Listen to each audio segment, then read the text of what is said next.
Bonjour, je suis Mayolek et je suis Disneyphile. C'est à la fois simple et difficile de faire une suite à un jeu vidéo populaire. D'un côté, il suffit juste de reprendre les mêmes univers et mécaniques qui ont marché avec juste un peu de polish par-ci par-là. De l'autre, les attentes sont élevées et on ne sait jamais quels changements passeront pour le public.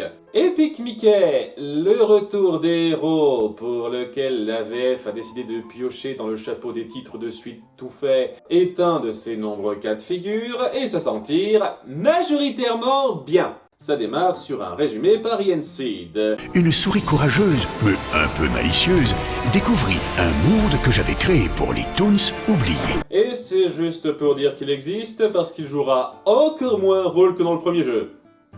Putain de feignant. On reprend les moments forts de Epic Mickey 1 en animation 2D, c'est sympa, mais ce n'était que le début. Le pays de la désolation, qui a continué de s'appeler comme ça par dégoût de soi, est la cible de méchants tremblements de terre. Vient alors à la rescousse Mecha et Ville Marcel, et son créateur, le savant fou qui revient, semble-t-il changer. Mes amis, regardez-moi, j'ai bien changé.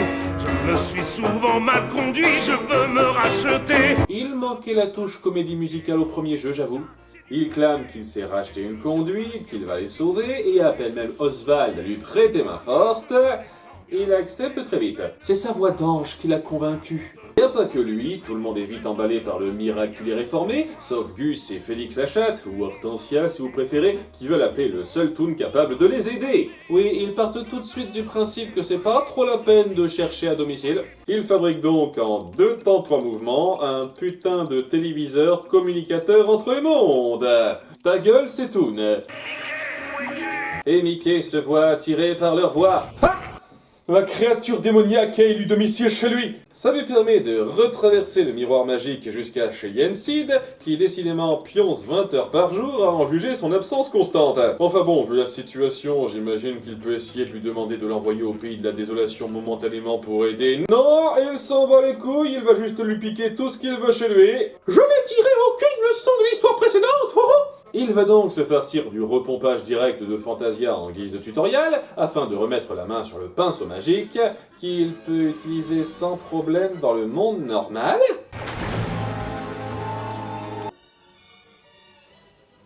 C'était encore plus puissant que je le pensais. Enfin bon, ils sont alors dans le monde des Toons oubliés, où Hortensia et Gus l'accueillent, inquiets. Que se passe-t-il?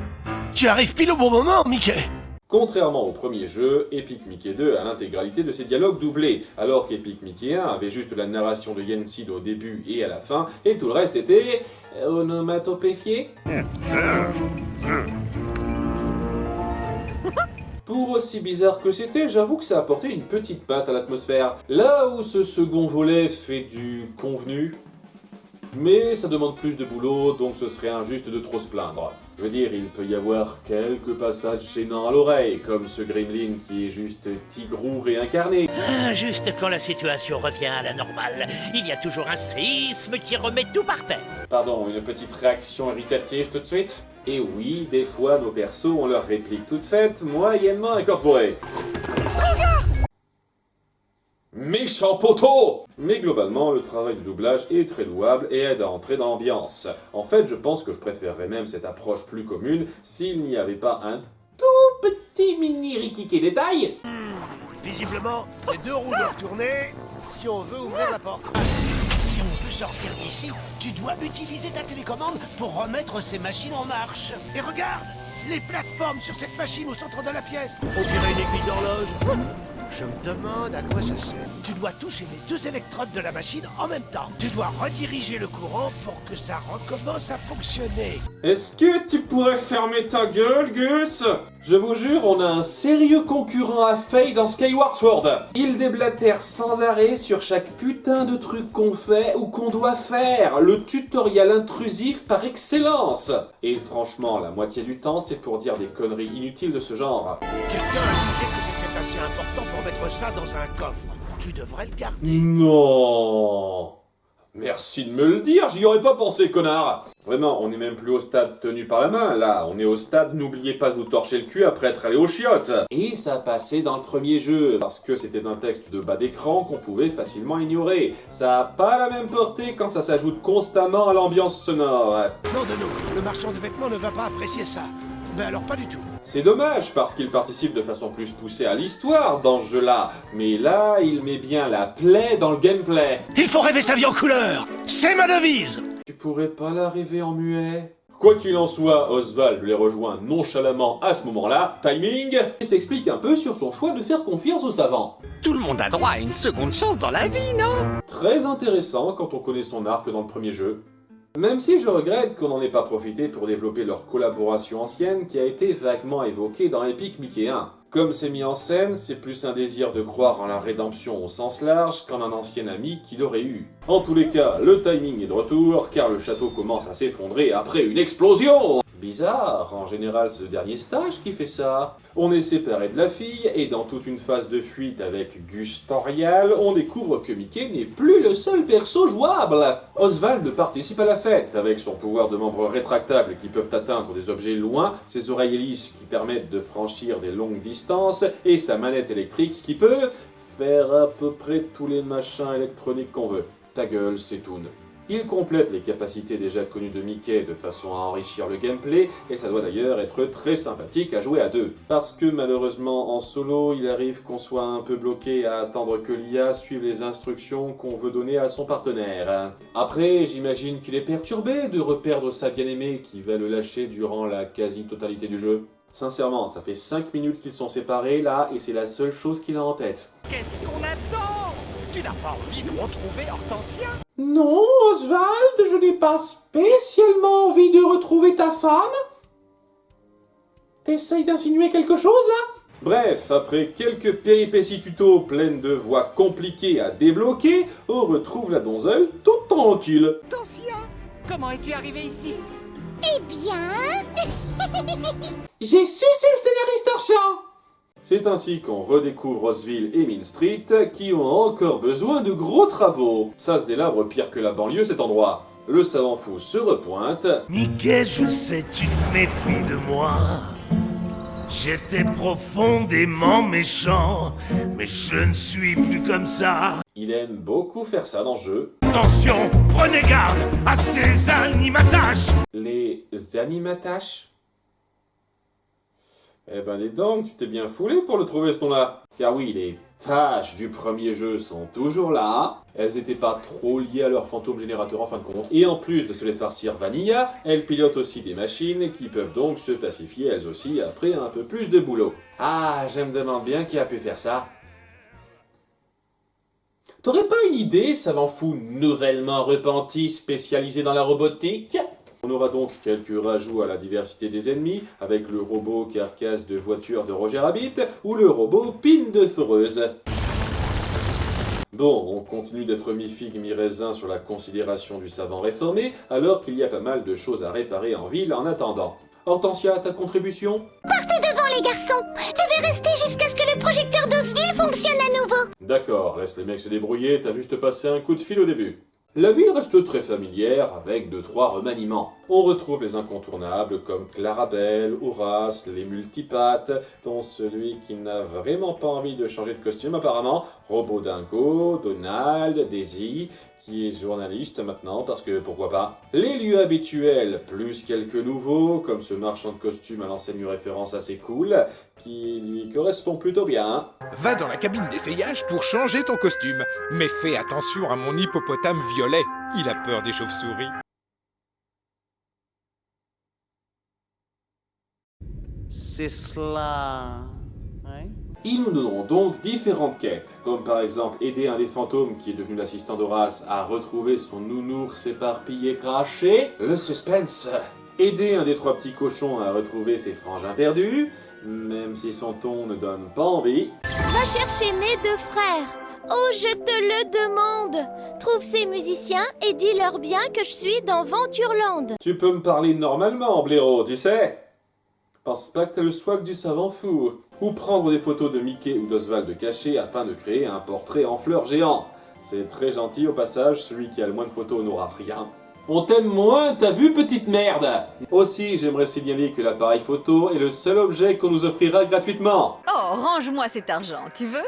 Hors de question que le héros de la guerre du fantôme paie quoi que ce soit dans ma boutique. Merci pour cette attention, toi au moins. Mais bon, c'est vraiment fun de déceler ces nombreux détails cachés au sein des décors. C'est pareil pour les nombreuses références disséminées partout où on se rend, notamment dans cette nouvelle zone de transition qu'on appelle couloir de maintenance, ou CDM pour faire court. Pourquoi ils font pas pareil avec le pays de désolation? On pourrait l'appeler... C'est un vrai bazar de références, très amusant à découvrir et véritablement varié. Ça compense un peu le fait que les cartoons de transition sont moins présents. On a tout de même toujours ces voix d'un monde à l'autre en référence aux vieux cartoons, où Mickey et Donald opèrent sur deux plans une nouveauté sympathique. Ce coup-ci, on met en avant pas mal de Silly Symphonies, des cartoons Disney des années 30 qui pour certains valent le coup, afin d'ajouter de la nouveauté dans cet affichage du vieux Disney. Ça sait très bien reprendre les concepts qui ont marché dans Epic Mickey 1 en les renouvelant un petit peu. Comme le principe de dichotomie dans le pacifique et l'agressif. En plus de pouvoir détruire ou convertir les ennemis, la plupart des quêtes secondaires ou non ont des finalités différentes selon votre approche. J'en parle très vite, c'est exactement comme dans le premier jeu. Comme les Gremlins qui continuent d'être des lemmings à piège, ou les collectables. D'ailleurs, on en a des nouveaux qui font fureur, les pins. Ouais... C'est vraiment le monde des choses oubliées. On peut même réparer des bornes d'arcade avec... Ta gueule, c'est Toon? C'est assez dingue de voir l'engouement là-dedans autour de ces trucs-là. On a une putain de courtière en pins! Et ce gars particulièrement enthousiaste. J'ai trouvé cette boussole, alors je peux retrouver mes pins. Conduis-moi vers eux, ma chérie. C'est ça, conduis-moi vers mes précieux pins. Faut que tu vois des gens, mec. Bref, on a donc pour première grande tâche de réparer un peu la ville, en passant régulièrement par les souterrains pour fixer de la tuyauterie. Mickey se montre techniquement plus un plombier que Mario. Évidemment, c'est aussi le grand retour des engrenages. Pour un monde supposé magique, c'est quand même vachement centré sur la mécanique. Dans nos pérégrinations, nous finirons par tomber sur Prescott, un gremlin plus bougon que la moyenne, qui a du mal à supporter Gus. Tiens, mais regardez qui a décidé de nous faire l'honneur de sa présence. Totale empathie, mon frère. Il aura pour approche d'y aller en mode bourrin. Je lui ai dit d'augmenter la puissance d'une pompe, mais pas des trois. Certes, ça rend les pompes légèrement instables, mais ça permet aussi de faire le travail nettement plus vite. Alors que Robot Dingo préférera la méthode complète plus sûre. Toutes les pompes ont disparu, alors on ferait bien d'aller les chercher. Ce qui est vachement bizarre compte tenu du personnage. Je tenais à le dire. Dans les nouveaux trucs, on pourra désormais se déplacer instantanément d'un endroit à un autre avec des gares à réparer à chaque nouveau coin. Ça, c'est une très bonne amélioration. Le savant fou nous passera un coup de fil. Oswald, je suis sur ta fréquence. De bonnes nouvelles sont tombées. On lui a jeté le même sort que le bouc de la véritable histoire du petit chaperon rouge, nous indiquant que quelque chose cloche dans son labo, et on s'y rend en passant par la caverne arc-en-ciel, qui est majoritairement en lave. J'avoue que la partie arc-en-ciel, je la discerne pas trop tout de suite. En tout cas, on arrive au dit labo, où nous sommes accueillis par Robot Dragon Disco. Il va chauffer l'ambiance! Bon, lui aussi est contrôlé par des tâches, et après quelques phases, on lui refroidit le museau pour que le savant fou réapparaisse et montre qu'il tombe en morceaux, assez littéralement. Ma soif de pouvoir devenant diabolique, elle a fait de moi un piteux animatronique. C'est la rouille qui t'empêche de t'exprimer normalement, en fait. Réparer mes erreurs, une par une. J'adore ce plan, on affiche les différentes échelles de crédulité chez nos persos. On ressurgit donc dans Mean Street, et après cette mésaventure, le savant a pu enfin remettre en marche les projecteurs pour se rendre aux différentes zones attractions Disney. Et maintenant que les 10 projecteurs sont réparés, Hortensia, qu'est-ce que tu as? J'ai le plus grand mal à retrouver mes petits lapins et je me fais du souci. Ok, laisse tomber, tu sers à rien. On se demande tout de même qui est à l'origine de ces tremblements de terre et défaillances mécaniques, car personne d'évident ne peut venir en tête tout de suite. Et Gus a découvert que les sabotages avaient été faits à partir d'instruments sortis de l'usine à gags. Ce n'est pas Prescott qui est aux commandes de l'usine à gags? Pour tout vous dire, ça fait un petit moment que je le cherche. Je me demande bien si ce connard qu'on a créé pour m'antagoniser dans ce jeu sera le vrai grand méchant ou une fausse piste. On va donc faire un petit jeu de piste pour retrouver sa trace à travers le monde de la maison hantée, où on voit toutes les parties sauf la maison hantée, et ça s'étend bien. D'abord, les machines du savant fou se détraquent. On les reconvertit vite en touchant les disjoncteurs à proximité. Oh ça alors! Avoir reprogrammé cette prise d'accès a rendu tous les chronocrocs gentils. Oswald, le lapin chanceux, maître du hacking. Puis on arrive au coin où on a casé les tâches. Enfin, celles qu'on a pu. Les petites taches se sont répandues sur Main Street. On ne savait pas du tout où les mettre, alors nous les avons conduites ici. On en a loupé pas mal au passage, désolé. Et elles nous aiment pas trop. Je croyais que tu leur apprenais à être plus gentil. Ces petites taches, elles ne t'aiment pas du tout. Tu sais, à cause de cette histoire de fantôme. Qu'est-ce qui change là? C'est comme ça depuis le début. Vraiment, on essaye de faire comme s'il fallait faire gaffe en les approchant, etc. Mais c'est pareil qu'avant. On leur fait bouffer notre peinture et ça s'arrange. Faut juste éviter qu'ils sonnent l'alerte, car ça peut faire apparaître une tâche supplémentaire. Mon Dieu, arrêtez de me faire peur comme ça. On passe ensuite par une attraction inédite, fabriquée récemment en l'honneur de nos aventures du premier jeu. Belle façon de s'autosucer. Et vu que la moitié de l'histoire concernait déjà des attractions, on fait une attraction qui représente une attraction. Hâte de voir la scène dans Epic Mickey 3 où pour célébrer cette aventure du second jeu, on aura une attraction qui représentera une attraction dans une attraction. On y retrouvera d'ailleurs un robot fantôme qui dab pour les Juns. Entre ça et les pins, je sais pas ce qui fait le plus tendance.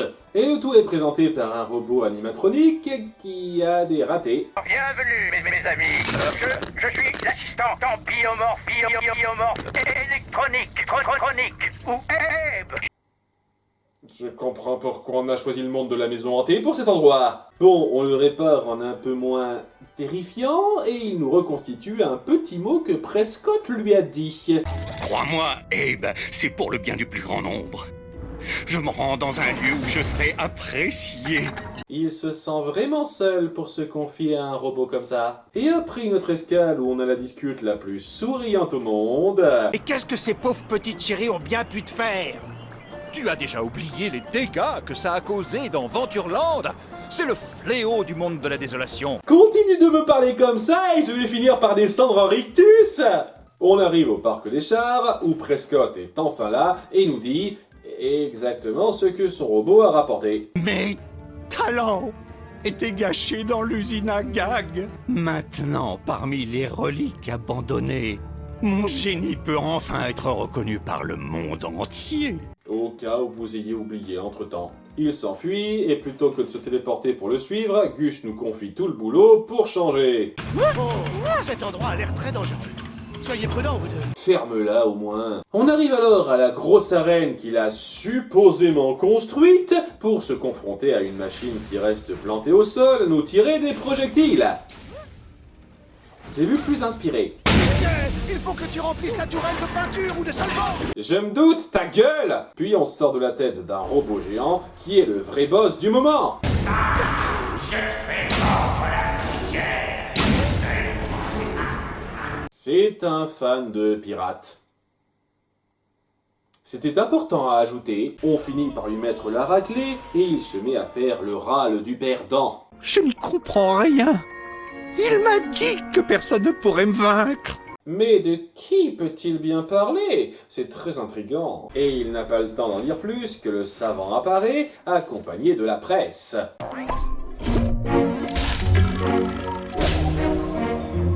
Il vient de faire ça devant tout le monde et personne l'a remarqué, bien sûr. Tu n'es plus un danger.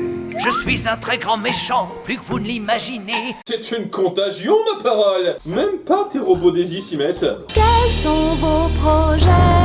À quand l'adaptation sur scène par Broadway? J'en déduis que Prescott travaillait donc tout seul. Je dirais que tu tires des conclusions un peu trop hâtives. Merci, Mickey. Comme Oswald n'était plus directement là pour aider à reconstruire, le savant fou commence à prendre tous les lauriers auprès des habitants girouettes. Il a même prévu une nouvelle attraction. Tu as entendu parler de la nouvelle attraction que construit le savant fou? Elle sera basée sur toutes les nouvelles aventures qu'on a vécues. Oh, c'est original! Notre trio sent le coup fourré, et grâce à Gus, je le reconnais, il repère une activité anormale à Ventureland, là où l'attraction en question va être installée. On s'y rend donc, et la voie n'est pas aisément ouverte. Il a dit qu'il était trop dangereux. Et il a aussi confié les rênes à Peter Pan. Peter Pan. Oula, coquille du doublage VF. Et si c'était pas sûr, au bout de 3 heures, Oswald commence à être dénigré par les gens au profit d'un autre. Parce que les habitants de ce monde sont des connards ingrats. Ce qui amène du drame assez superflu au vu de la suite. Sincèrement, ça ne sert à rien. Enfin, tant qu'on est là, c'est à Ventureland qu'on retrouve la maison des 3 petits cochons qui, après les avoir réunis, ont eu envie de former un groupe de musique. Notre dernier disque a fait un flop. Oh zut! Votre performance vocale était pourtant si angélique. Je vais les rejoindre à Ventureland pour que nous soyons 3. Il faudra passer par 2 personnes pour avancer. D'abord Mouche, qui a du mal à voir la différence entre son chef et une baudruche. Capitaine Crochet, vous êtes de retour. Oh, quelle chance incroyable. C'est vrai que c'est à s'y méprendre. C'est tout ce qu'il nous faut pour que Mouche morde à l'hameçon. Puis par Pat Pan, et il m'avait l'air beaucoup plus sympa que ça dans l'opus précédent. Tu vends les rongeurs. Enfin, sauf si vous voulez qu'on parle affaires et gros sous. Avoir une voix l'a rendu plus vache et moins précieux. On doit donc passer Pat le videur, soit en le soudoyant, soit en se rendant invisible. Oui, c'est une nouvelle mécanique sympathique, mais sur laquelle on joue assez peu. Une petite transition pro-jo cartoon, et on arrive à... Autotopia. Ah oui, ça existe ce machin-là. Une nouvelle attraction Disney à promouvoir, youpi! Personne n'est plus jamais venu ici depuis le grand chambardement. Les programmeurs avaient déjà suffisamment repris Disney World. Bon, on y met la grosse machine à faire des séismes hors service, et ça nous ouvre le dernier projecteur, qui n'est pas une reprise de cartoon à proprement parler, mais une présentation des plans du savant fou, qui, ça va vous la couper, était derrière tout ça depuis le début. Surprise! J'ai levé une armée, créé les animatas. Est-ce que c'est lui qui s'est fait chier à fabriquer toute cette machinerie juste pour dire qu'il a fait le coup? Il a beaucoup de temps à perdre, mais je reconnais, c'est super créatif. Et on arrive à la nouvelle attraction du gars qui a chopé toute la ville.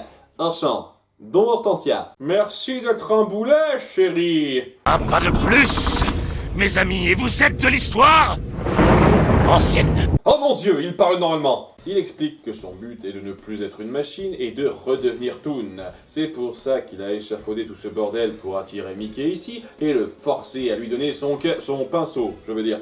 Excusez-moi, c'est juste que cette configuration me rappelle vaguement quelque chose. Donc, comme dans une certaine scène d'un certain jeu, il force la main à Mickey avec des otages et il est contraint d'obtempérer. Non, Mickey! Le pinceau le rendrait invincible. Bon ben, je les bute alors.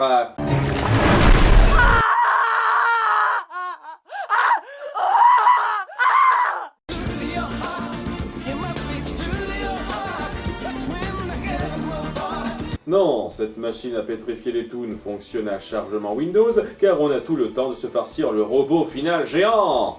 C'est à peu près tout ce qu'on aura affronté d'important quand on y réfléchit. Et une fois la première phase détruite, on se farcit la dernière machine que Robotnik a faite en collaboration avec Uka.